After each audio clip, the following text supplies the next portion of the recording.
गुरुग्राम में भोजपुरी अभिनेत्री से दुष्कर्म के मामले में अब एक नया मोड़ आया है। पुलिस जांच में ये सामने आया कि दुष्कर्म के आरोपी महेश पांडे ने 20 दिन पहले अभिनेत्री के खिलाफ शिकायत दी थी, जिसमें यूट्यूबर महेश पांडे ने इंटरव्यू वाले दिन अभिनेत्री पर अभद्र व्यवहार करने के आरोप लगाए थे। एसीपी क्राइम वरुण दहिया ने बताया कि 19 जुलाई को भोजपुरी अभिनेत्री की तरफ से दी गई शिकायत का मामला 29 जून का था।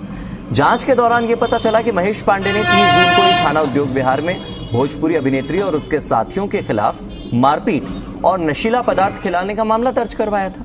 पुलिस दोनों ही मामलों की गहनता से जांच कर रही है। जांच के दौरान गुरुग्राम पुलिस को एक वीडियो भी सोशल मीडिया के माध्यम से हाथ लगा, जिसमें महेश पांडे के साथ कुछ युवक मारपीट कर रहे हैं।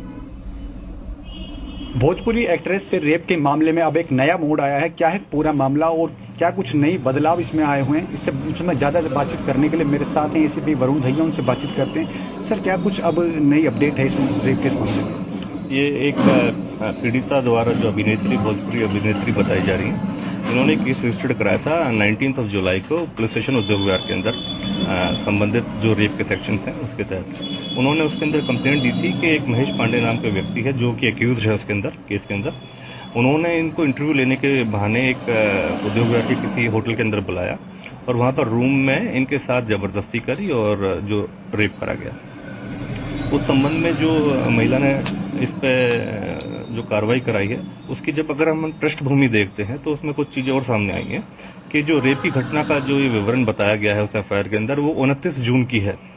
29 जून के अंदर जो वहाँ पर होटल के अंदर जो रेप की जो गतिविधि हुई है या इस तरीके की जो बात सामने आई है, उस दौरान महेश पांडे ने उस घटनाक्रम के बाद 30 जून को पुलिस स्टेशन उद्योग विहार में जाके एक कंप्लेंट दी थी, जिसके तहत भी एक एफआईआर रजिस्टर्ड कराई गई है।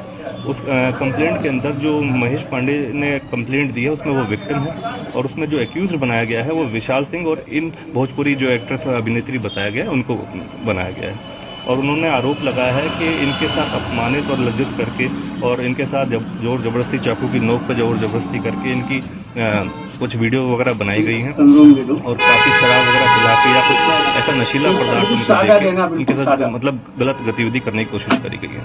तो उन एलिगेशंस को देखते हुए और ये जो रेप का मैटर है जो अभी 19 जुलाई को दर्ज करा गया, पुलिस अपनी इन्वेस्टिगेशन कर रही है और जो सच्चाई है वो सामने लाने की कोशिश करी जाएगी। क्या लगता है सेक्सटॉर्शन या ब्लैकमेलिंग को लेकर इस तरह का जो है वीडियो जो सामने आया है उसको भी शामिल किया जाएगा जांच शामिल? किस तरह का एंगल लग रहा है आपको इसमें? अगर कोई ऐसी यूट्यूब वीडियोस हैं, कोई ऐसे व्हाट्सएप चैट्स हैं या ऐसी कोई भी चैट्स अवेलेबल हैं जो दोनों पक्षों की तरफ से, उनको जांच के दायरे में रखा जाएगा। और जैसे कि महिला का भी जो अपना जो केस 19 तारीख को दर्ज कराया गया है रेप के संबंध में, उनका कोर्ट के सामने 164 के सीआरपीसी के बयान भी दर्ज कराए गए हैं और उनका मेडिकल भी कराया गया है। उन सभी रिपोर्ट्स को भी चेक करा जाएगा और सीसीटीवी फुटेज चेक करी जाएंगी और सभी संबंधित जितनी भी ऐसी जानकारी जो एज एन एविडेंस हम ले सकते हैं, पुलिस उसकी गहनता से जांच करेगी और सच्चाई लाने की सामने कोशिश करेगी कि भाई एग्जैक्टली दोनों मैटर जो हैं, जो आपस में इंटर रिलेटेड दिख रहे हैं, इनके अंदर सच्चाई क्या है। इस पूरे मामले में अब भोजपुरी जो स्टार हैं वो भी बहुत से जो है यूट्यूब पर वीडियो बना रहे हैं और इस मामले को लेकर गहनता से बातचीत कर रहे हैं। लेकिन मामला 29 जून का है और 30 जून को महेश पांडे ने विशाल सिंह और भोजपुरी एक्ट्रेस के ऊपर एफआईआर किया था।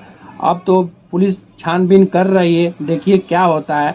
महेश पांडे ने तो एफआईआर कराया दोस्तों, पुलिस भी अपने स्तर पे पूरे अच्छी तरीके से छानबीन कर रही है। हमें तो कानून के ऊपर ही विश्वास रखना चाहिए, कानून जो भी करेगा अच्छा ही करेगा। अगर महेश पांडे ने कुछ गलत किया है तब तो उनको सज़ा होनी चाहिए, अगर वो कोई गलत काम नहीं किए तो उनको सज़ा नहीं होनी चाहिए। उम्मीद तो हम यही कर रहे हैं। अब दोस्तों आने वाले समय में देखते हैं क्या होता है, लेकिन इस समय भोजपुरी के जो भी यूट्यूबर हैं वो कोई महेश पांडे के खिलाफ वीडियो बना रहा है, कोई महेश पांडे के सपोर्ट में ही वीडियो बना रहा है, लेकिन इससे कुछ नहीं होता। कानून अपने स्तर पर पूरी जांच पड़ताल कर रही है और हमें कानून के ऊपर विश्वास रखना चाहिए, क्योंकि न्याय तो अगर सच है तो उसको ज़रूर न्याय मिलेगा। अगर उन्होंने कोई गुनाह किया है और कुछ गलत किया है तो उनको सज़ा ज़रूर मिलेगी। वीडियो देखने के बाद हमारे चैनल को लाइक और सब्सक्राइब जरूर करिएगा। अगले वीडियो में फिर मिलते हैं। Thank you.